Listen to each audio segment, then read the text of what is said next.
Take point के संजीवनी batch में सभी का स्वागत है।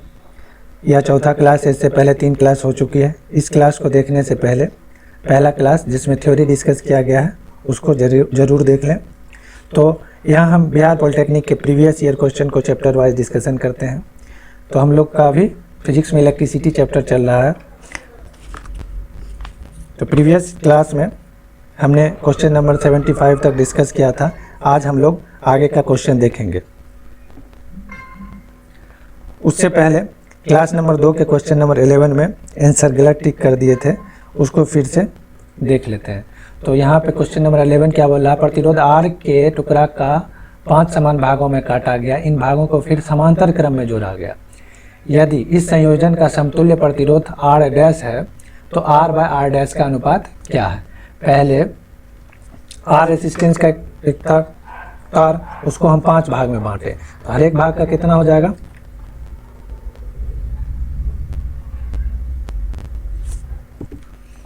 तो हर एक भाग का कितना हो जाएगा, हर एक भाग का रेसिस्टेंस, हर एक भाग का प्रतिरोध हो जाएगा, प्रतिरोध R बाय 5। इन भागों को समांतर क्रम में जोड़ा जाता है। तो हम जानते हैं समांतर क्रम में अगर समान प्रतिरोध को जोड़ते हैं तो उसका समतुल्य प्रतिरोध क्या हो जाता है। तो अगर समान प्रतिरोध है तो उस प्रतिरोध का वैल्यू और को डिवाइड कर देंगे जितना हमारे पास प्रतिरोध है। तो यहाँ पे हमारे पास 5 प्रतिरोध है, तो समतुल्य प्रतिरोध उसका क्या बोला है, R इक्विवेलेंट क्या हो जाएगा जब जोड़ेंगे समांतर क्रम में। तो हर एक का हो गया R बाय 5 और कितने प्रतिरोध हैं 5, तो R बाय 25। तो R डैश कितना है, R बाय 25। अब क्या बोला है, तो अनुपात निकालना है R बाय R डैश का। तो R बाय R डैश, तो R का वैल्यू है ही, R डैश का वैल्यू R बाय 25। R से R कट गया तो आ गया 25। तो इसका आंसर D। वहाँ पे हम लोग क्या टिक कर दिए थे, हम गलती से टिक A हो गया था।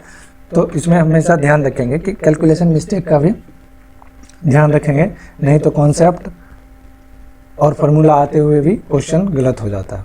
तो इस चीज़ का हम लोग विशेष ध्यान रखेंगे। तो हम लोग आगे का क्वेश्चन देखते हैं। ताप विद्युत पुंज एक यंत्र है जो मापता है। ताप विद्युत पुंज क्या है, ताप विद्युत पुंज को हम बोलते हैं इंग्लिश में थर्मोपाइल।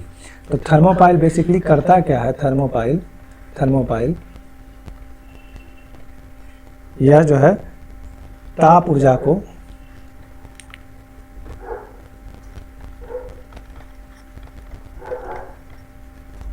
विद्युत ऊर्जा में बदल देता है।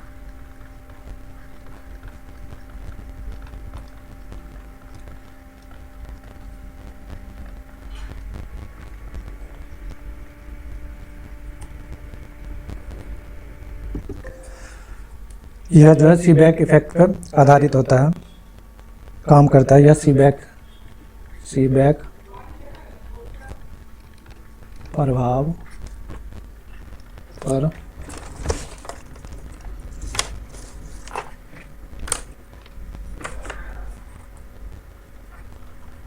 काम करता है। इसमें होता क्या है मेनली, इसके अनुसार अगर 2 अलग अलग मेटल में हीट प्रोवाइड किया जाता है तो इलेक्ट्रॉन क्या करेगा, हॉट मेटल से कोल्ड मेटल की तरफ फ्लो होने लगता है। और इलेक्ट्रॉन क्या होता है कि हॉट मेटल जो होगा गर्मी के कारण, टेम्परेचर ज़्यादा होने के कारण वो हॉट मेटल से कोल्ड मेटल की तरफ फ्लो करने लगता है, प्रवाहित होने लगता है। तो चार्ज का प्रवाह हुआ तो इसमें क्या होने लगता है, विद्युत धारा का प्रवाह होने लगता है। तो इसमें मेनली क्या कर रहा है थर्मोपाइल यानी कि ताप विद्युत पुंज, ताप के अंतर मतलब हॉट और कोल्ड मीन्स गर्म और ठंडा जो मेटल होगा उसको उसी चीज़ को मेजर कर रहा है। उसी चीज़ के कारण क्या हो रहा है, इलेक्ट्रॉन फ्लो हो रहा है। तो क्या करता है, मेनली ताप अंतर को मापता है। अब ये क्वेश्चन नंबर 77, 3 2 ओम प्रतिरोधक एक त्रिभुज पर स्थापित किए गए हैं, किन्हीं 2 शीर्षों के बीच का प्रतिरोध क्या होगा। ये क्वेश्चन हम लोग प्रीवियस क्लास में एक क्वेश्चन में जिसका सेम क्वेश्चन ही था, ये दोबारा रिपीट हुआ है क्वेश्चन। तो इसको स्टूडेंट खुद से बना लेंगे, A B C। और इसमें क्या बोला जा रहा है कि 2 ओम यहाँ पे है, 2 ओम यहाँ पे है और 2 ओम यहाँ पे है। तो इसके 2 शीर्षों के बीच का समतुल्य प्रतिरोध क्या होगा, तो इसका आंसर डी आ रहा है, तो स्टूडेंट खुद से इसको ट्राई करेंगे। यदि किसी उदासीन बॉल से 1000 इलेक्ट्रॉन निकाल लिए जाते हैं तो संप्रति इसका आवेश है। तो Q इक्वल टू हम लोग क्या जानते हैं 78 में, Q इक्वल टू हम लोग जानते हैं NE, Q equal to NE। तो Q क्या है, Q निकालना है, नंबर ऑफ इलेक्ट्रॉन कितना 10,000 और एक इलेक्ट्रॉन का charge 1.6 into 10 to the power -19, तो क्या आ जाएगा 1.6 into 10 to the power -15 coulomb. तो ऑप्शन ए। एक इलेक्ट्रॉन से एक प्रोटॉन को समान विभवांतर से होकर त्वरित किया जाता है तब।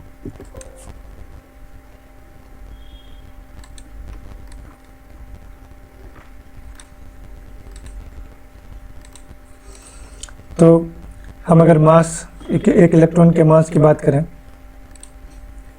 तो मास ऑफ इलेक्ट्रॉन कितना होता है, मास ऑफ इलेक्ट्रॉन होता है 9.1 into 10 to the power -31 kg और मास ऑफ प्रोटॉन कितना होता है 1.6 into 67 into 10 to the power -27 kg। तो मास ऑफ प्रोटॉन ज़्यादा है मास ऑफ इलेक्ट्रॉन से, इस चीज़ को ध्यान रखेंगे। दूसरी बात, एनर्जी बराबर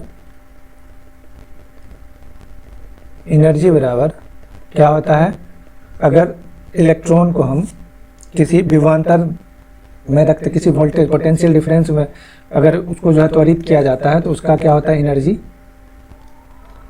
एनर्जी बराबर electron volt EV, E into V। ये चार्ज है, चार्ज होने 1 इलेक्ट्रॉन,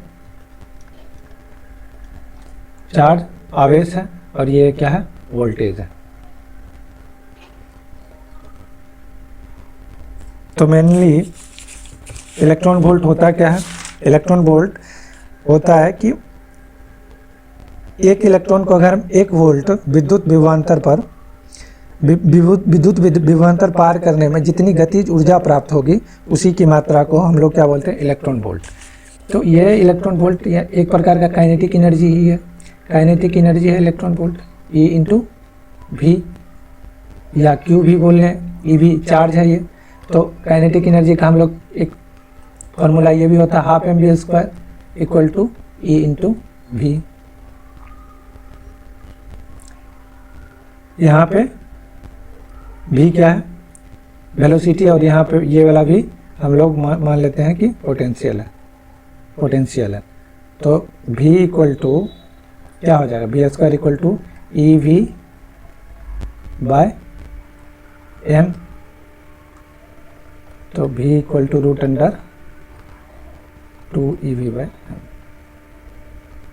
ये वेलोसिटी हो गया। चाल V क्या है चाल, तो चाल किसका अधिक होगा जिसका मास कम होगा, चाल किसका कम होगा जिसका मास ज़्यादा होगा। तो क्या हुआ यहाँ पे V व्युत्क्रमानुपाती हो जाएगा मास का। तो फिर यहाँ पे क्या हो जाएगा कि वेलोसिटी जो है प्रोटॉन का वेलोसिटी ऑफ इलेक्ट्रॉन से कम होगा, यानी कि इलेक्ट्रॉन की चाल अधिक होगी। Option C. मीन्स इसमें कुछ नहीं किया गया है, इसमें एनर्जी का एक होता है, एनर्जी का एक फॉर्मूला हम इसको फार्मूला की तरह याद कर लेंगे, एनर्जी इक्वल टू EV या QV। तो चार्ज ऑफ 1 इलेक्ट्रॉन, आवेश 1 इलेक्ट्रॉन का आवेश और वोल्टेज। तो काइनेटिक एनर्जी का एक और फार्मूला होता है 12 m और चाल का स्क्वायर। तो फिर हम यहाँ से V निकाल लिए, V यहाँ पे देखे व्युत्क्रमानुपाती होता है मास का, तो जिसका मास ज़्यादा उसका वेलोसिटी कम, जिसका वेलोसिटी ज़्यादा उसका मास कम, जिसका वेलोसिटी कम उसका मास ज़्यादा। तो इस तरह से हम लोग ऑप्शन सी टिक किए। परिपथ में वोल्ट मापी का पठन होगा, तो हम लोग पढ़े ही हैं वोल्टेज डिवाइडर रूल में। वोल्टेज डिवाइडर रूल में क्या पढ़े हैं, तो यहाँ पे टोटल वोल्टेज क्या है 12 वोल्ट, V1 अगर बोले 100 ओम और V2 बोले 200 ओम। हमको क्या निकालना है V1 क्या हो जाता है कि total voltage V R means जिसका निकालना है जिस वोल्टेज का, तो R1 हो गया सॉरी यहाँ पे रेसिस्टेंस R1 है 100 ओम, यहाँ पे R2 रेसिस्टेंस दूसरे का 200 ओम है। तो V1 क्या हो जाएगा, किसके क्रॉस निकालना है, 100 ओम के क्रॉस, तो R1 बटे R1 प्लस R2। ये फार्मूला हम लोग पहले छोटी वाले सेक्शन में अच्छी तरह से देख चुके हैं। तो V जिसका रेसिस्टेंस, जिस रेसिस्टेंस के अक्रॉस जो है हमको वोल्टेज निकालना है, वो रेसिस्टेंस को डिवाइड कर देंगे टोटल रेसिस्टेंस से। तो क्या हो गया, V कितना, 12 गुना 100 बटे 300, ये कटा, यहाँ पे 4 वोल्ट, आंसर सी। 2 एम्पियर धारा प्रवाहित एक तार 2T चुंबकीय प्रेरण के लंब रूप रखा है, तार पर प्रति सेंटीमीटर बल है। तो इस क्वेश्चन को हम लोग अगले चैप्टर मैग्नेटिक फील्ड में डिस्कस करेंगे। पहले उसका थ्योरी पार्ट देखने के बाद ये क्वेश्चन अच्छी तरह से समझ में आएगा। तो फिर आगे का क्वेश्चन, 220 वोल्ट पर कार्य करने वाला एक हीटर 5 एम्पियर धारा लेता है, 10 मिनट में उससे उत्पन्न ऊष्मा का परिमाण होगा। तो वोल्टेज कितना है, 220 वोल्ट, करंट कितना है 5 एम्पियर, टाइम क्या है 10 मिनट। इसको हम क्या करेंगे, सेकंड में बदलेंगे, 10 गुना 60 इक्वल टू 60 सेकेंड।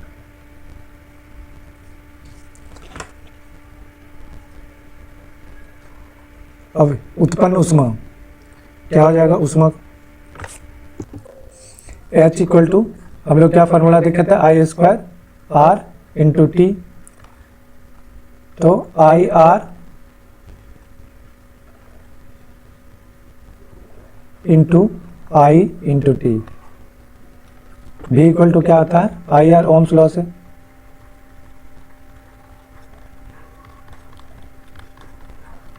ये भी यहीं पर रख दिया। तो V into I into T। तो V वोल्टेज कितना है, 220 गुना 5 गुना 600।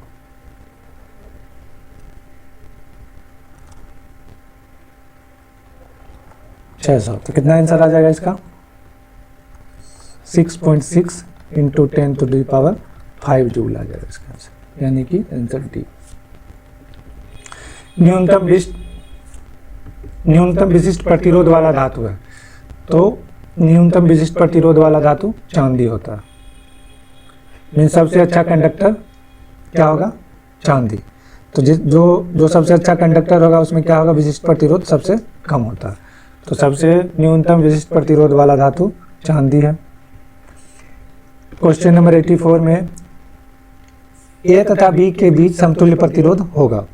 तो इस क्वेश्चन को तो हम आसानी से हम लोग डिस्कस कर सकते हैं। तो ये क्या है, 2 और 2, ये 2 ओम और 2 ओम दोनों क्या है, समांतर क्रम में है। तो समांतर क्रम में है तो ये 2 ओम क्या हो जाएंगे, 1 ओम, इसका दोनों का समतुल्य प्रतिरोध। तो पॉइंट ए से 2 ओम जोड़ दिए, उसके बाद फिर ये इसका समतुल्य प्रतिरोध समांतर क्रम में जो जुड़े हुए हैं उसका कितना आ गया, 1 ओम, ए बी। अब ये दोनों किस चीज़ में है, श्रेणी क्रम में, ये दोनों श्रेणी क्रम में है। तो समतुल्य प्रतिरोध क्या हो जाएगा, 2 + 1 3। तो इसका ऑप्शन सी। विद्युत बल्ब पर 220 वोल्ट और 100 वाट अंकित है। अब इसे 110 वोल्ट पर चलाया जाता है, तब खर्च शक्ति होगी। ये हम लोग पिछले क्लास में डिस्कस कर चुके हैं, ये दोबारा रिपीट हुआ था क्वेश्चन, इसीलिए इसको दिया हुआ है। तो स्टूडेंट इसको अपने से सॉल्व करेंगे। इसका ऑप्शन सी आंसर है। अर्धचालक में विद्युत चालकता का कारण है। चालक की बात करें, कंडक्टर की, तो इसमें चालकता का क्या कारण है, केवल इलेक्ट्रॉन। और सेमीकंडक्टर अर्धचालक में, चालक यानी कि सेमीकंडक्टर में क्या है, सेमीकंडक्टर के केस में इलेक्ट्रॉन और छिद्र दोनों होता है, एवं छिद्र दोनों चालकता का कारण होता है। तो छिद्र है क्या, मेनली जब इलेक्ट्रॉन जो है किसी कंडक्टर से निकलता है तो वहाँ जो स्पेस बनता है उसी को हम लोग होल बोलते हैं, होल या छिद्र, हिंदी में इसको छिद्र बोलते हैं। तो सेमीकंडक्टर में इलेक्ट्रॉन एवं छिद्र दोनों ही चालकता का कारण है। आवेश का एसआई मात्रक क्या है? कूलम। आवेश का कूलम है। एम्पियर किसका है? करंट का। एम्पियर करंट का है।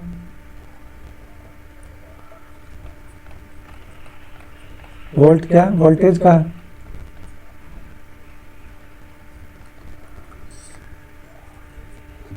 फेराइड कैपेसिटेंस का होता है। चित्र ए बी के बीच परिणामी प्रतिरोध का मान होगा। ए बी के बीच का परिणामी प्रतिरोध निकालना है। तो ये दोनों क्या है? श्रेणी क्रम में है, 3 और 3 6, और यहाँ का भी 3 और 3 6, तो दोनों श्रेणी क्रम में है। तो बीच वाला प्रतिरोध 3 ओम, फिर ऊपर वाला प्रतिरोध ये 6 ओम, फिर नीचे वाला प्रतिरोध ये कितना? 6 ओम। तो ये तीनों का समतुल्य प्रतिरोध क्या हो जाएगा? 1/6 प्लस 1/6 प्लस 1/3, तो 1/3 plus 1/3 R equivalent, then equal to ये कितना हो जाएगा? 2/3। आर इक्विवेलेंट कितना हो जाएगा? 3/2, यानी कि ऑप्शन डी।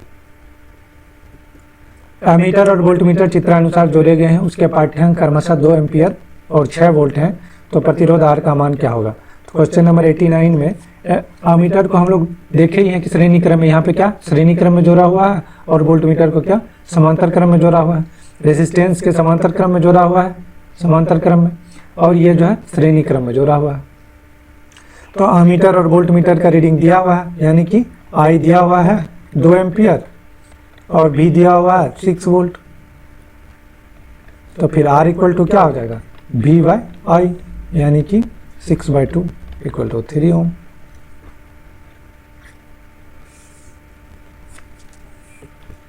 दी गई वोल्टता के स्रोत से जुड़े किसी चालक में प्रति सेकंड ऊष्मा क्या होता है? ऊष्मा H equal to I² formula बेसी है। तो ज़्यादातर क्वेश्चन फॉर्मूला बेसी है। H इक्वल टू I², तो धारा के वर्ग का समानुपाती, वर्ग का समानुपाती। ध्रुवण के कारण सेल का विभवांतर। तो पहले समझते हैं कि ध्रुवण दोष होता क्या है।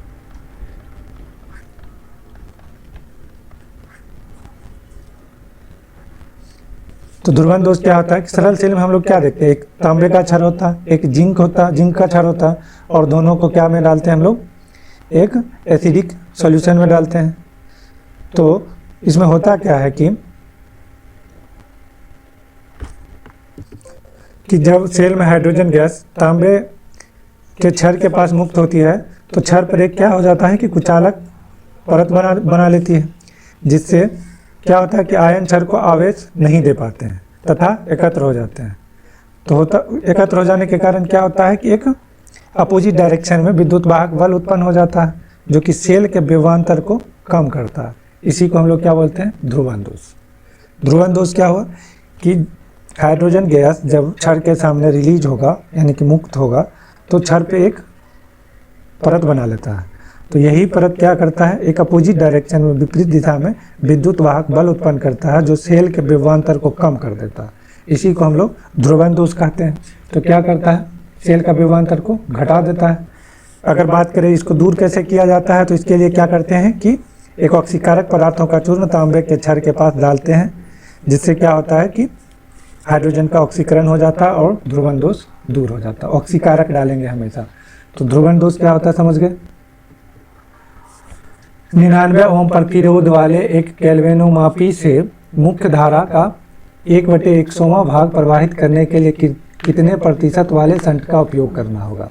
तो अगर हम बात करें यहाँ पे गैल्वेनोमीटर को, यहाँ गैल्वेनोमीटर इसको मान लें, इसका क्या है?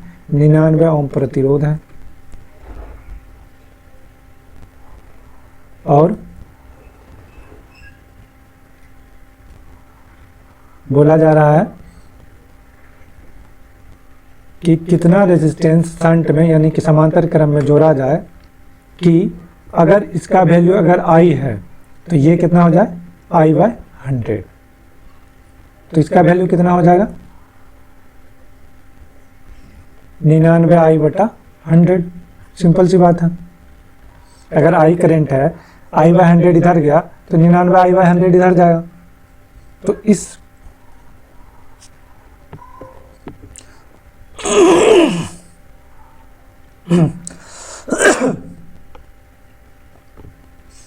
तो इस प्रतिरोध को हमें निकालना है।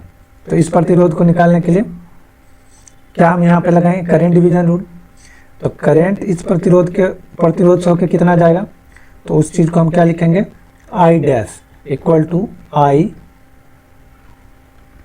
श्रेणी ये समांतर क्रम में, और यहाँ पे हम लोग करंट डिवीजन रूल लगा रहे हैं। तो करंट डिवीजन रूल में जो रेसिस्टेंस रहता है, जिस रेसिस्टेंस होके हमको करंट निकालना है उसको छोड़ के दूसरा रेसिस्टेंस को हम लोग लेते हैं।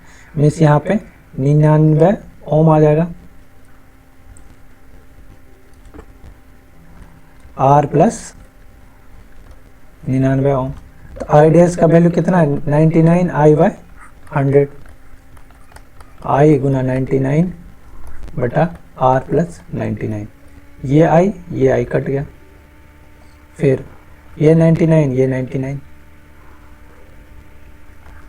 तो R plus 99 equal to 100, then R equal to 1 ohm. Answer D हो जाएगा।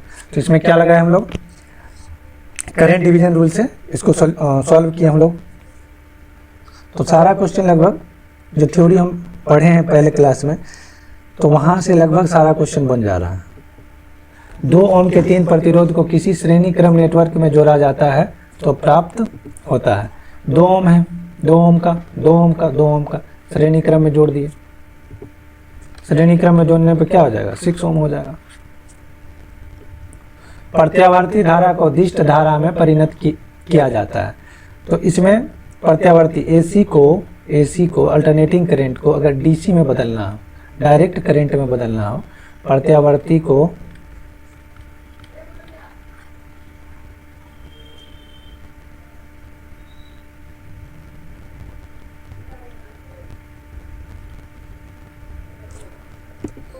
दिष्ट धारा में बदलना, तो इसके लिए हम लोग क्या यूज करते हैं, रेक्टिफायर, यानी कि दिष्ट काड़ी,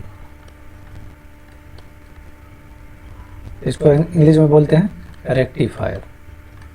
ये क्या करता है, प्रत्यावर्ती धारा को दिष्ट धारा में कन्वर्ट करता है। ये जो है हम लोग कहाँ पे देखते हैं, जो बैटरी चार्जिंग के लिए हम लोग लगाते हैं, तो उसमें जो चार्जर होता है उसमें जो है मेनली रेक्टिफायर का ही काम यूज हुआ होता है। तो वो क्या करता है कि अल्टरनेटिंग करंट को क्या करता है, प्रत्यावर्ती धारा से और बैटरी को चार्ज करता है दिष्ट धारा में। तो वो क्या हुआ कि रेक्टिफायर जो है प्रत्यावर्ती धारा को दिष्ट धारा में परिणत करता है। तो रेक्टिफायर में मेनली क्या होता है, डायोड होता है। डायोड होता है, इसको क्या बोलेंगे, डायोड। इसी से बनाया जाता है दिष्ट काड़ी। तो प्रत्यावर्ती धारा को दिष्ट धारा में परिणत किसके द्वारा करेंगे, दिष्ट काड़ी द्वारा। 2 चालकों को श्रेणी क्रम एवं समांतर क्रम जोड़ने पर उनके समतुल्य प्रतिरोध क्रमशः 16 ओम एवं 4 ओम हैं, तो उनके प्रतिरोध होंगे। यहाँ पे क्या है, R1 प्लस R2 16 ओम है, और R1 समांतर क्रम में जोड़ेंगे तो R1 R2 बटे R1 प्लस R2 कितना है, 4 ओम है। क्या हो जाएगा, R1 into R2, R1 plus R2 क्या वहाँ से वैल्यू रख देंगे, यहाँ से उठा कर 16 ओम इक्वल टू 4। तो R1 इंटू R2 का वैल्यू कितना आएगा, 64। अब हम यहाँ से इसको सॉल्व कर लेंगे इक्वेशन फर्स्ट और सेकंड में। R1 का वैल्यू अगर हम डालें, R2 का वैल्यू अगर डालें तो 16 minus R2 equal to 64, R1 equal to 64।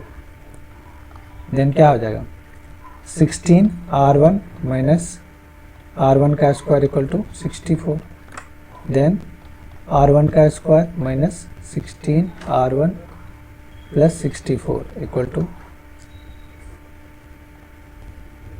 0। तो ये क्या हो रहा है, R1 माइनस 8 R1 माइनस 8 का गुणनफल है, तो R1 क्या आ गया, 8। तो आंसर सी।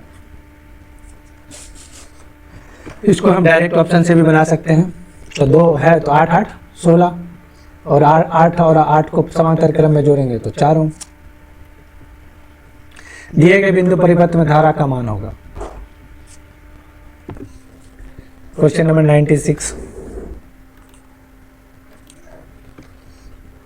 96 में क्या है कि दिए गए पथ में धारा का मान होगा, तो समतुल्य प्रतिरोध कितना हुआ इसका? समतुल्य प्रतिरोध इस श्रेणी क्रम में है, तो 3 + 4 + 2 = 9 ओम। तो करंट इक्वल टू क्या होता है? V/R। देन V कितना है? 9/9, 1 ampere. D answer. Electron volt मात्रक है, तो इलेक्ट्रॉन वोल्ट किस चीज़ का मात्रक है? ऊर्जा का मात्रक है। इलेक्ट्रॉन वोल्ट, इलेक्ट्रॉन वोल्ट ये किस चीज़ का मात्रक है? ऊर्जा का, ऊर्जा का मात्रक है। तो option D. Electron volt mainly होता क्या है कि एक इलेक्ट्रॉन को 1 वोल्ट विद्युत विभवांतर पर, मीन्स एक इलेक्ट्रॉन को 1 वोल्ट विद्युत विभवांतर पार करने पर जितनी गतिज ऊर्जा प्राप्त होती है उसी की मात्रा को हम क्या बोलते हैं? इलेक्ट्रॉन वोल्ट बोलते हैं। तो क्या हुआ? इलेक्ट्रॉन वोल्ट गतिज ऊर्जा का मात्रक हुआ। 1 इलेक्ट्रॉन वोल्ट इक्वल टू कितना होता है? 1.6 × 10⁻⁻19 जूल होता है। इस चीज को याद रखेंगे। एक स्पर्शजया धारामापी में 2 एम्पियर धारा प्रवाहित करते हैं तो विक्षेप 30 डिग्री आता है। 60 डिग्री विक्षेप के लिए प्रवाहित धारा का मान होगा। तो यह गैल्वेनोमीटर से रिलेटेड सवाल है। तो इसमें हमें बस इतना जानना है कि क्या होता है कि I जो है डायरेक्टली प्रोपोर्शनल किस चीज़ का होता है? tan थीटा का। tan थीटा स्पर्शजया धारामापी में क्या होता है? स्पर्शजया धारामापी में I समानुपाती होता है tan थीटा का। तो I1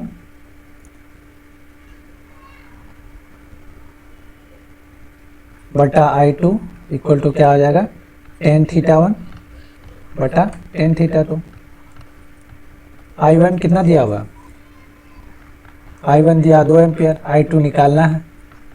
tan θ1 दिया हुआ है 30 डिग्री, θ2 दिया हुआ है 60 डिग्री। tan 30 डिग्री और tan 60 डिग्री, तो इसका वैल्यू कितना होता है? tan 30 डिग्री का 1/√3 और बटा में tan 60 डिग्री का √3। तो 2/I2 इक्वल टू 1/√3 और √3 मल्टीप्लाई होके 3, then I2 equal to 6। Option कौन सा हो जाएगा? डी। ये क्वेश्चन जो है 10th लेवल का, तो 10th लेवल का नहीं है, means higher level 12th level का क्वेश्चन है। लेकिन हम अगर ये क्वेश्चन रिपीट होता है तो इसको बस इतना याद रखना है कि समानुपाती किस चीज़ का होता है? tan थीटा का। तो 1-2 क्वेश्चन इस तरह के आते हैं जो कि आउट ऑफ सिलेबस में क्लास 10 के सिलेबस से बाहर होते हैं। तो ये क्वेश्चन उसी तरह का है, तो हम इसमें केवल फॉर्मूला याद रखेंगे। एक 99 में एक धारामापी एक विद्युत बल्ब पर 100 वाट तथा 200 वोल्ट अंकित है। बल्ब का प्रतिरोध निकालें। बल्ब का प्रतिरोध क्या होता है? P इक्वल टू क्या देखे थे हम लोग? V²/R। तो R इक्वल टू V²/P। तो 200 वोल्टेज दिया हुआ है, 200 × 200/100 क्या हो जाएगा? 400। सिंपल फॉर्मूला है। 100। एक बल्ब में 2 मिनट तक 3 एम्पियर की धारा प्रवाहित करने पर कितना कूलम आवेश प्रवाहित होता है? तो ये भी क्वेश्चन हम लोग इस तरह का क्वेश्चन पहले सॉल्व कर चुके हैं। I equal to Q/T। तो Q कितना है? Q equal to NE/T। ये फॉर्मूला देख चुके हैं। तो 2 एम्पियर का धारा है। समय कितना है? N × 1.6 चार्ज इलेक्ट्रॉन का 10⁻⁻19। यहाँ पे सॉरी कूलम भी पूछ रहा है, means electron, number of electron नहीं पूछ रहा है। तो हम लोग ये वाला फॉर्मूला क्यू बाई टी तक ही रखेंगे।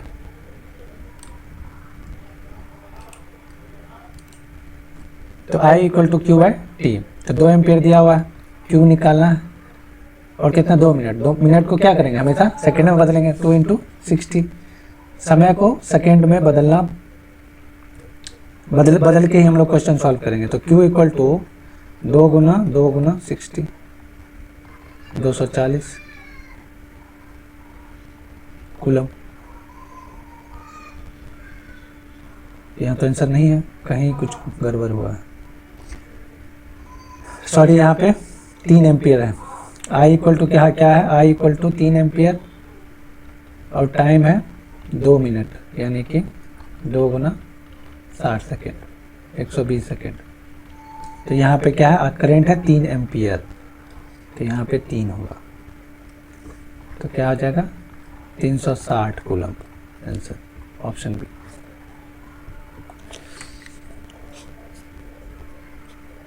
एक इलेक्ट्रॉन का आवेश 1.6 into 10 to the power -19 coulomb है। यदि चालक में 1 एम्पियर की धारा प्रवाहित हो रही है तो 1 सेकेंड में प्रवाहित होने वाली इलेक्ट्रॉन की संख्या। ये क्वेश्चन भी हम लोग पहले देख चुके हैं, अभी इस क्वेश्चन को डिस्कस किए हैं। I equal to Q by T equal to N E by T. कितना करंट है, 1 एम्पियर। नंबर ऑफ इलेक्ट्रॉन निकालना है। एक इलेक्ट्रॉन का चार्ज कितना होता है, 1.6 इंटू 10 टू पावर -19, कितने के लिए, 1 सेकेंड के लिए। तो क्या हो जाएगा N, 1/1.6 into 10 to the power -19, ये क्या आ जाएगा 6.25 इंटू 10 टू द पावर 18। तो इसको हम क्या लिखेंगे, 625 into 10 to the power 16। Simple formula based question. 1.5 volt वाले सेल से 15 ओम का प्रतिरोध जुड़ा हुआ है, तो धारा का मान क्या होगा। तो वोल्टेज क्या दिया हुआ 1.5 वोल्ट, आर क्या है 15 ओम, तो आई क्या हो जाएगा V/R, 1.5/15, तो कितना आ गया 0.1 एम्पियर। Option C. 103 6 ओम के 4 प्रतिरोध को श्रेणी क्रम में जोड़कर 12 वोल्ट का विद्युत विभवांतर, तो समतुल्य प्रतिरोध इसमें कितना हो जाएगा, प्रतिरोध श्रेणी क्रम में है तो 4 और 6 plus 6 plus 6 plus 6 equal to 24। Voltage क्या दिया हुआ 12 वोल्ट, आई क्या हो जाएगा V/R, तो 12/24 equal to 0.5 ampere. Simply formula basic question ज़्यादातर मिलेंगे। ये सब प्रीवियस ईयर क्वेश्चन है, प्रीवियस ईयर में जो आए हुए हैं। तो देखो कितना इजी सब क्वेश्चन है। 115 वोल्ट 1 किलोवाट विद्युत सिगरी को गलती से 230 वोल्ट की विद्युत लाइन से जोड़ दिया जाता है, जिसमें कि 15 एम्पियर फ्यूज है। अगर हम 115 वोल्ट का हीटर को, सिगरी हीटर को अगर हम 230 वोल्ट से जोड़ देंगे तो क्या होगा, फ्यूज उड़ जाएगा। वो क्या होगा, फ्यूज उड़ जाएगा। उसका कैपेसिटी है 115 वोल्ट, अगर हम 230 वोल्ट पर जोड़ देंगे तो क्या होगा, फ्यूज उड़ जाएगा। अगर हम इस क्वेश्चन का एक्सप्लेनेशन देखें तो P इक्वल टू जानते हैं हम लोग, P इक्वल टू V²/R, तो R इक्वल टू क्या हो जाएगा, R इक्वल टू क्या हो जाएगा, वोल्टेज कितना है 115 गुना 115 बटा 1000, R रेजिस्टेंस निकल गया। अब हम यहाँ पे क्या करेंगे 200, अब क्या V' 230 पे जोड़ दिए,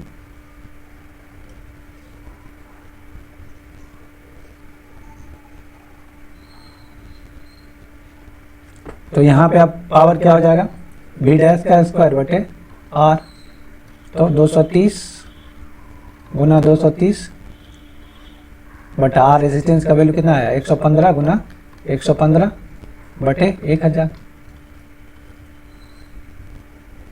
तो ये से 2, ये से 2, कितना हो गया 4 किलो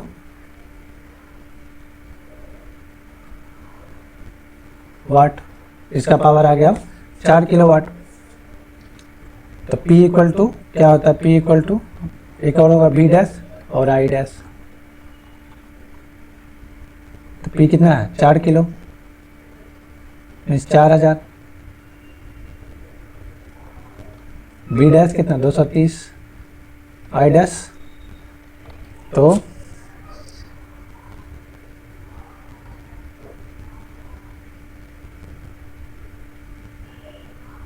अगर हम इसको सॉल्व करें, आई डैश क्या हो जाएगा 4000 बटा 230 कितना आ जा रहा 17.39, और फ्यूज कितना का लगा हुआ है 15 एम्पियर का। इतना एम्पियर आ रहा है करंट और फ्यूज लगा है 15 एम्पियर का, तो क्या होगा फ्यूज उड़ा देगा, सीधी सी बात है। अगर 15 एम्पियर का फ्यूज लगा हुआ है और 17 एम्पियर करंट जा रहा है तो फ्यूज उड़ा देगा ऑब्वियसली। और इस क्वेश्चन को हम ऐसे भी सोच सकते हैं कि उसका क्या है 15 वोल्ट का है हीटर, अब उसको हम 230 वोल्ट पे डाल देंगे तो क्या करेगा, हीटर जल जाएगा, फ्यूज उड़ा देगा।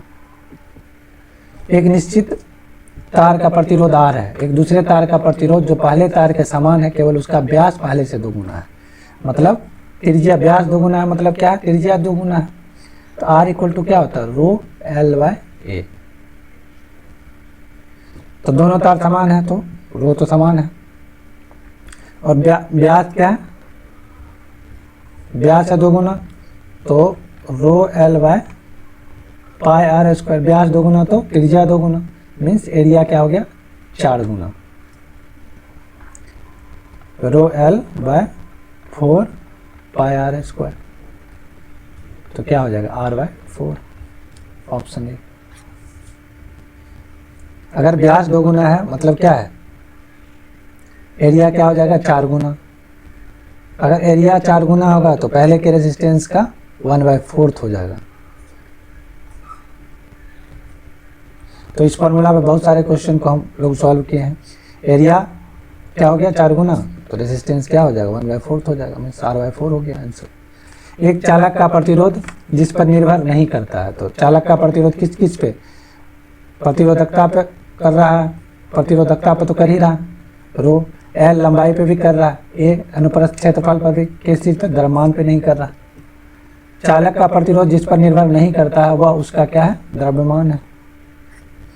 1.1 वोल्ट विद्युत वाहक बल का एक सेल 10 ओम प्रतिरोध के चालक से 0.1 एम्पियर करंट भेज रहा है, तो सेल का आंतरिक प्रतिरोध कितना होगा। तो V कितना है 1.1 वोल्ट, I क्या है 0.1 एम्पियर, R कितना हो जाएगा यहाँ पे V बटा I, तो 1.1 बटा 0.1 तो कितना आ गया 11 ओम। लेकिन यहाँ पे क्या सेल का, सेल 10 ओम के प्रतिरोध से जुड़ा हुआ, तो इसका इंटरनल प्रतिरोध क्या हो जाएगा, तो R है, मीन सेल जो है इसका वैल्यू है 10 ओम, इसका जो है इंटरनल रेजिस्टेंस नहीं पता है, और 1.1 वोल्ट का है और इससे करंट जा रहा 0.1 एम्पियर।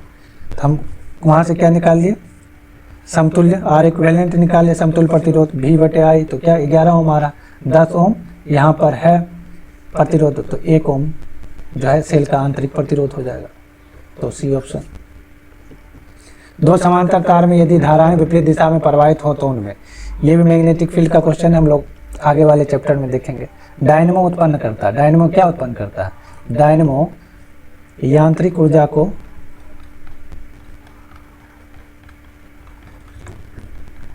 विद्युत ऊर्जा में बदलता है।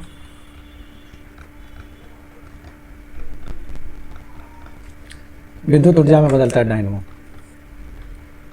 तो क्या क्या उत्पन्न किया, ऊर्जा उत्पन्न किया। 100 ओम प्रत्येक के प्रतिरोध वाले 50 लैंप, 100 ओम प्रत्येक के प्रतिरोध वाले 50 लैंप समांतर में 220 वोल्ट के मेन के साथ लगे हुए हैं। इन लैंपों को 20 घंटा चलाने के लिए 1 रुपया प्रति किलोवाट की दर से प्रचालन लागत होगी। तो अगर R इक्वल टू कितना है 100 ओम, कितने नंबर ऑफ लैंप कितना है 50, तो समतुल्य प्रतिरोध इसका कितना हो जाएगा,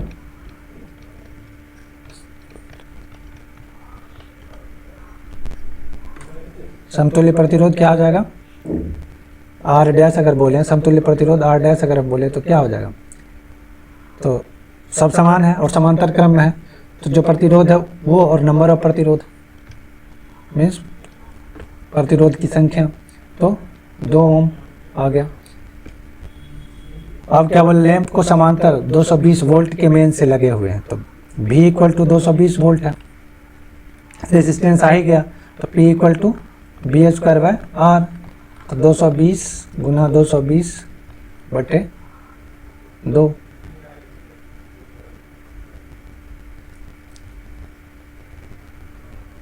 तो यहाँ पे आ गया 110। अब क्या बोला जा रहा है, 20 घंटे चलाने के लिए 1 रुपया प्रति किलोवाट घंटा की दर से, तो 20 घंटा चला रहा है तो कितना यूनिट बिजली होगा, तो वो निकालने के लिए क्या होता है, P इंटू टी, तो कितना हो गया 220 इंटू 110 गुने कितना घंटा, किलोवाट आवर में, किलोवाट घंटा, यहाँ किलोवाट घंटा को पूछ रहा है ना, तो वाट आवर हो जाएगा, मीन्स घंटा में ही टाइम लेना है, यहाँ समय 20 घंटा है तो घंटा में ही लेना है, इंटू 20, ये हो गया वाट आवर। तो इसको हम गुना करें तो कितना था, 484 गुना 1000 वाट आवर, तो 484 किलो वाट आवर, मीन्स ये 484 क्या आ गया, यूनिट आ गया, तो 1 रुपया पर यूनिट है, तो कितना 484 रुपया हो जाएगा। अब क्वेश्चन नंबर 110 का बी,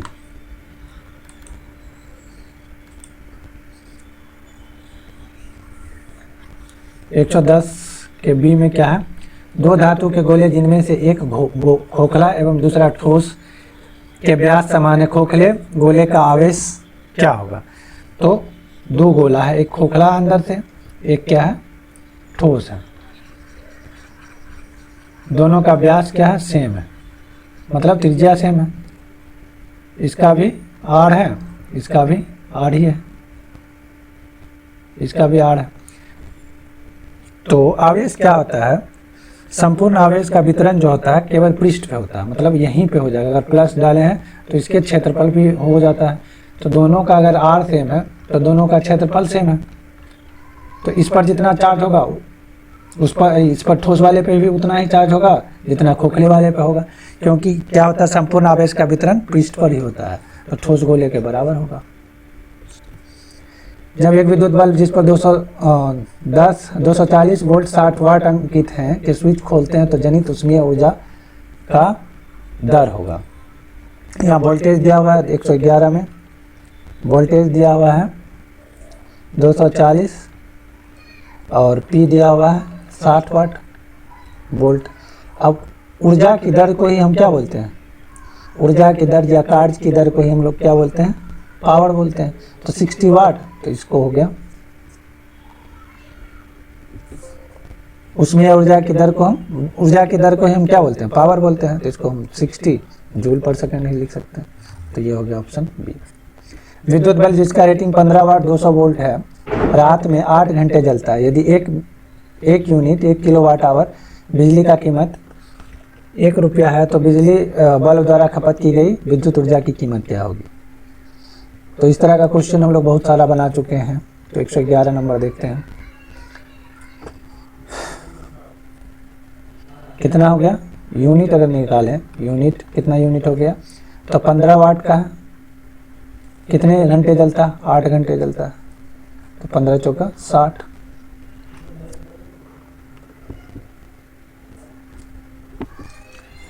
तो इतना क्या है वाट आवर है, 60 वाट आवर आंसर आ गया वाट आवर।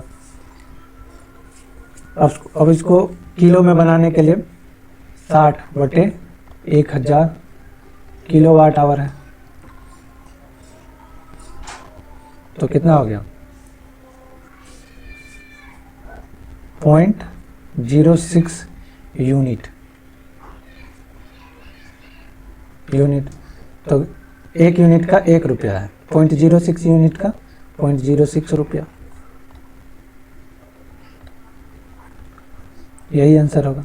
तो पॉलिटेक्निक में एक साल जो है सब्जेक्टिव, 2 साल सब्जेक्टिव क्वेश्चन भी पूछा गया था, तो इसी तरह का क्वेश्चन है। इसमें कुछ जो है कुछ डाटा मिसिंग है, मीन्स या तो 1 महीने का होता है या कुछ उस तरह का होता है, तो उस पर हम निकालते हैं, लेकिन जितना डाटा दिया हुआ उसके अनुसार यही आंसर होगा। तीन प्रतिरोध ABC के रूप में संयोजित हैं, उनमें AB भुजा तीन प्रतिरोध अगर भुजा की बात करें ABC, AB कितना बोला 40 ओम, BC कितना बोला 60 ओम और AC 100 ओम। AB के मध्य प्रभावी प्रतिरोध, AB के मध्य प्रभावी प्रतिरोध,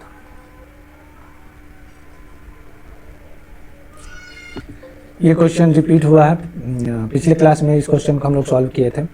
तो ये क्या हो गया, समान श्रेणी क्रम में 100 और 60 क्या है, श्रेणी क्रम में 160 और 40 आ गया। मीन्स इसको हम इस तरह से अगर हम लिखे पॉइंट ए पॉइंट बी को, तो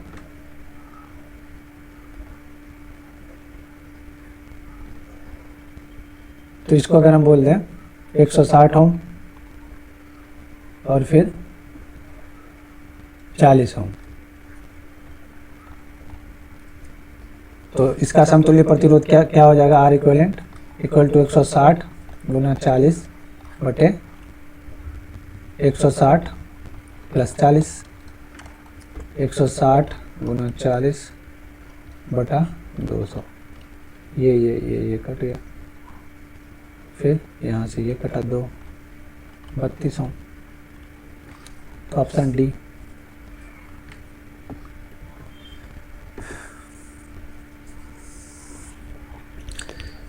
अब 113, 4 ओम प्रतिरोध के एक तार को एक समान रूप से इस प्रकार खींचा जाता है कि इसकी लंबाई अपनी प्रारंभिक लंबाई की 3 गुनी हो जाती है।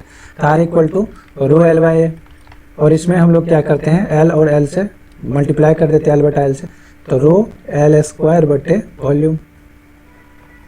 इस फॉर्मूला पे ही बेस करके इस सवाल को बनाएंगे। अब इसमें क्या हो रहा है कि सेम तार को अगर हम लंबा करेंगे, अगर ये एक तार है एल लेंथ का और इसको अगर हम लंबा करेंगे तो ये तार क्या हो जाएगा, पतला हो जाएगा। अगर हम इस तार को लंबा कर रहे हैं तो ये तार क्या हो जाएगा, पतला हो जाएगा। ये तार क्या हो जाएगा, पतला हो जाएगा।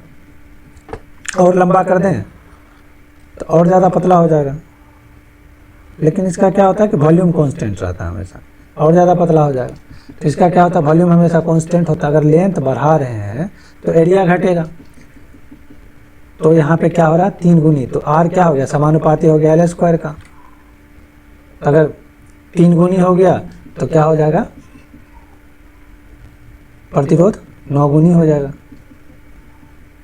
तो R डैश क्या हो जाएगा, R बटे R डैश इक्वल टू क्या हो जाएगा, एल स्क्वायर बटे 3 गुनी कर दिए 3L का स्क्वायर,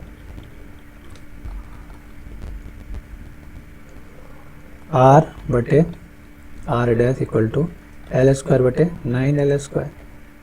ये कट गया तो R डैश बराबर क्या आ गया, 9R, और R का वैल्यू कितना दिया हुआ, 4, 9 चौका 36 ओम। सिंपल है। 200 वोल्ट पर एक बल्ब 10 घंटे में 1 यूनिट ऊर्जा का उपभोग करता है, तो इसकी शक्ति तथा प्रतिरोध कितना होगा। हमेशा ध्यान रखेंगे जब यूनिट वाला क्वेश्चन सॉल्व करेंगे तो उसमें समय किस में होता है, समय होता है घंटे में। तो 10 घंटा को घंटा ही रहने देंगे। वोल्टेज दिया हुआ है, वोल्टेज दिया हुआ है 200 वोल्ट, और हम लोग जानते हैं 1 यूनिट बराबर कितना होता है, 1 किलो वाट आवर। ये क्या होता है, एनर्जी।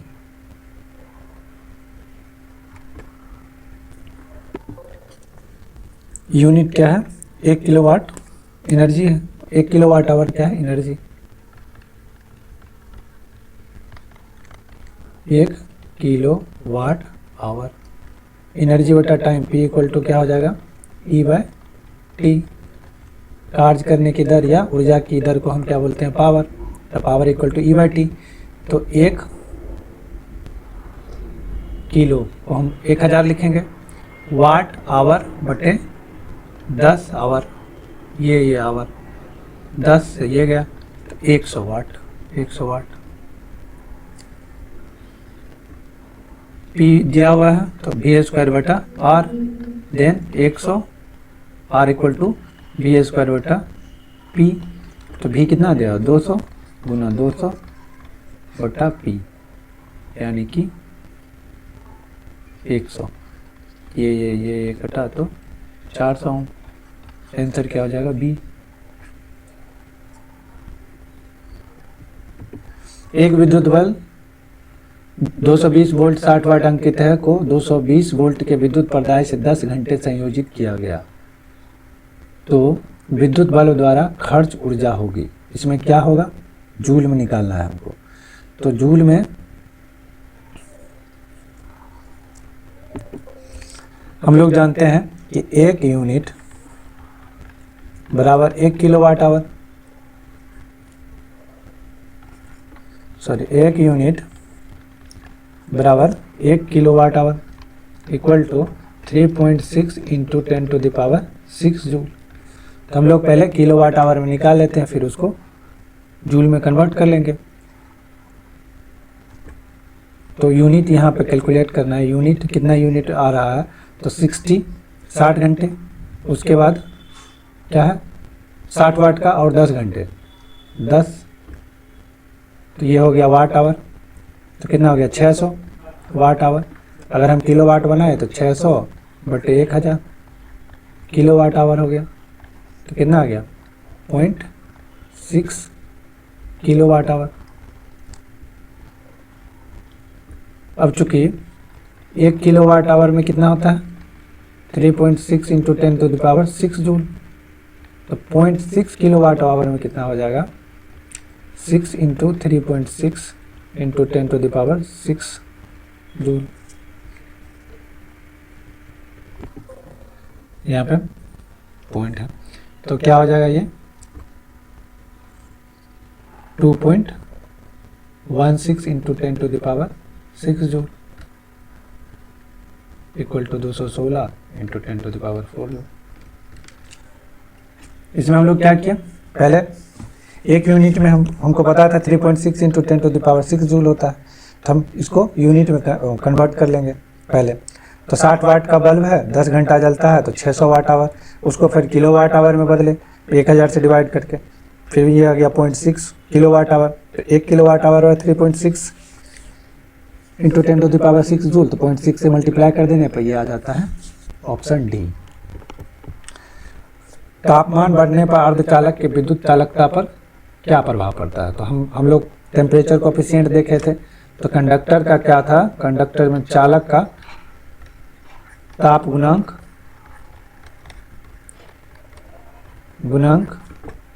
क्या था, पॉजिटिव था, और अर्धचालक का ताप गुणांक क्या था, नेगेटिव था। मीन्स अगर कंडक्टर का ताप बढ़ाने पर क्या होता है, रेजिस्टेंस प्रतिरोध बढ़ता है, और अर्धचालक का ताप बढ़ाने पर प्रतिरोध घटता है।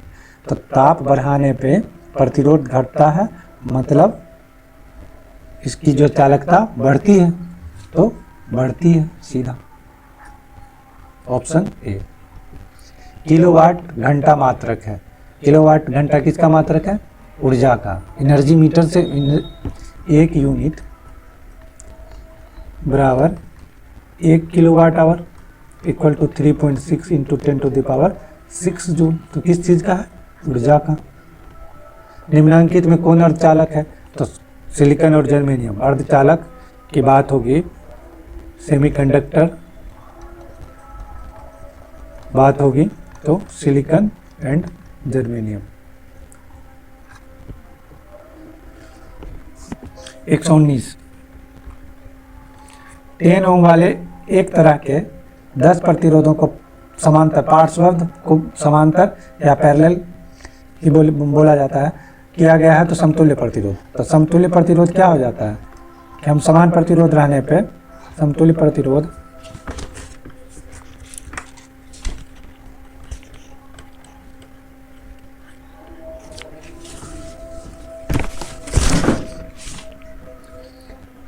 प्रतिरोध बराबर क्या हो जाता है कि प्रतिरोध कितना है 10 ओम, और कितना प्रतिरोध है, नंबर ऑफ प्रतिरोधों की संख्या, तो 10/10 इक्वल टू 1 ओम। तो सी 120। एक बिजली बत्ती पर 220 वोल्ट और 100 वाट लिखा है। बिजली बत्ती का प्रतिरोध P equal to V² R, then R equal to 220 गुना 220 बटा R कितना है, अति P कितना है 100, तो ये कटा तो क्या आ जाएगा 484। एक माइक्रो एम्पियर में आवश्यक इलेक्ट्रॉनों की संख्या। ये क्वेश्चन बहुत बार रिपीट हुआ है, तो स्टूडेंट इसको अपने से ट्राई करेंगे। यदि एक विद्युत प्रेस 220 वोल्ट पर 2 एम्पियर धारा लेता है तो उसे 5 घंटे चालू रखने पर कितना विद्युत खर्च होगा, मतलब यूनिट निकालेंगे। तो उसमें कितना वोल्ट है,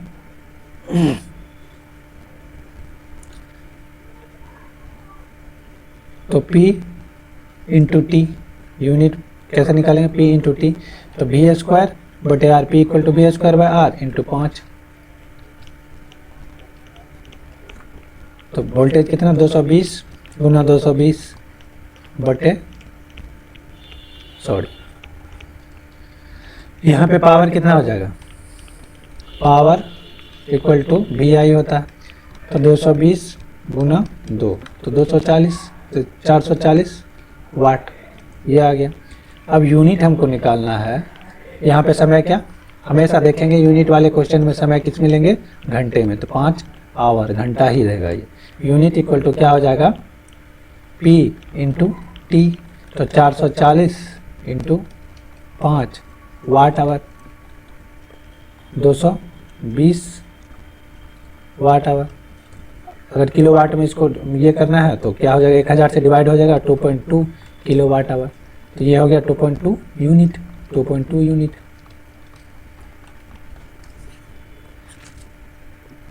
दिष्टकरण का अर्थ है, दिष्टकरण क्या करता है, दिष्टकरण रेक्टिफायर क्या करता है, प्रत्यावर्ती धारा को दिष्ट धारा में रूपांतरण करता है। इलेक्ट्रॉनीय परिवर्धन का क्या कार्य है, इलेक्ट्रॉनीय परिवर्धन मीन्स इलेक्ट्रॉनिक एम्पलीफायर। इलेक्ट्रॉनिक में एम्पलीफायर का मेन काम है कि सिग्नल की क्षमता स्ट्रेंथ को बढ़ा देना, यानी कि ये क्या करता है, आयाम को बढ़ा देता है।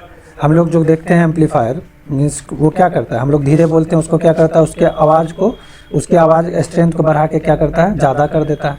तो वो क्या करता है एम्पलीफायर, डिस्ट वोल्टता के आयाम में वृद्धि प्रदान करता है, प्रत्यावर्ती वोल्टता के आयाम आवृत्ति में कुछ नहीं करता है, केवल आयाम एम्पलीट्यूड बढ़ाता है, तो सिग्नल का स्ट्रेंथ बढ़ाता है। अगर मान लो ये सिग्नल है, इसमें आ रहा है, ये आ रहा है, सिग्नल का स्ट्रेंथ ये है।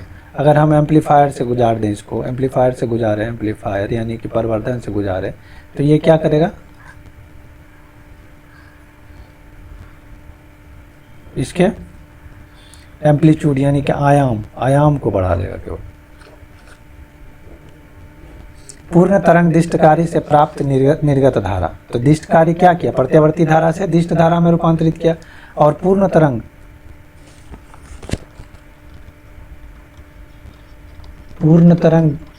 दिष्ट धारा दिष्टकारी ये क्या करता है, पूर्ण तरंग दिष्टकारी क्या करता है कि प्रत्यावर्ती धारा को क्या संपूर्ण दिष्ट धारा में परिवर्तित करता है।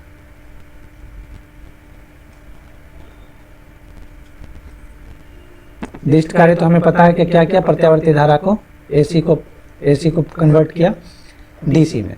तो अगर पूर्ण तरंग दिष्टकारी है तो ये क्या करेगा, पूर्ण दिष्ट धारा में कन्वर्ट कर देगा। तो पूर्ण तरंग दिष्टकारी से प्राप्त निर्गत धारा क्या होगा, संपूर्ण रूप से दिष्ट धारा होती है। अगर संपूर्ण, ये दो तरह का होता है, पूर्ण तरंग दिष्टकारी, अर्ध तरंग दिष्टकारी। पूर्ण तरंग दिष्टकारी क्या करता है, एसी का हम लोग ग्राफ देखे थे कि ऐसे होता है, तो पूर्ण तरंग क्या करेगा, इसको ऐसे कर देता है। अगर अर्ध तरंग की बात करें, ये क्यों कौन क्या, पूर्ण तरंग। अगर अर्ध तरंग की बात करें तो ये क्या करता है, इस तरह से कन्वर्ट करता है। तो ये क्या क्या संपूर्ण दिष्टकारी में, पूर्ण तरंग दिष्टकारी संपूर्ण में कर दिया और ये अर्ध में करता है। तो समान दिष्टकारी में प्रयुक्त होने वाले इलेक्ट्रॉनीय युक्ति, जो रेक्टिफायर हम लोग यूज करते हैं, अरे डायोड यूज करते हैं रेक्टिफायर में, डायोड, तो उसमें सामान्य दिष्टकारी है तो सामान्य संधि डायोड यूज होता है। हम लोग यहाँ तक लगभग 50 क्वेश्चन डिस्कस कर चुके हैं, तो हम लोग आगे की क्लास में आगे का क्वेश्चन देखेंगे। धन्यवाद।